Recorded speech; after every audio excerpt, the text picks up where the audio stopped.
Controller of defence അക്കൗണ്ട്സിന്റെ ഓർഗനൈസേഷനു കീഴിലുള്ള 13ാമത് Sparsh service centre കൽപ്പറ്റയിൽ പ്രവർത്തനം ആരംഭിച്ചു. CDA ചെന്നൈയിലെ IDASD ജയശീലൻ സെന്റർ ഉദ്ഘാടനം നിർവഹിച്ചു. സ്പർശുമായി ബന്ധപ്പെട്ട എല്ലാ പ്രവർത്തനങ്ങൾക്കും പെൻഷൻകാരുടെ വീട്ടുപടിക്കൽ ഒറ്റത്തവണ പരിഹാരം നൽകുകയാണ് കേന്ദ്രത്തിന്റെ ലക്ഷ്യം.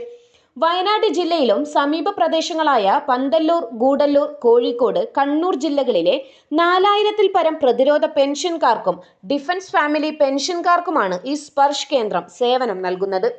കൂടാതെ വാർഷിക തിരിച്ചറിയൽ, Aadhaar, pan, mobile number, profile, കുടുംബ പെൻഷൻ ആരംഭിക്കൽ, പ്രതിരോധ പെൻഷനുമായി ബന്ധപ്പെട്ട പരാതികൾ ഉന്നയിക്കൽ, പെൻഷനുമായി ബന്ധപ്പെട്ട എല്ലാ കാര്യങ്ങളിലും വ്യക്തത വരുത്തൽ തുടങ്ങിയ എല്ലാ സേവനങ്ങളും കേന്ദ്രത്തിൽ നൽകും.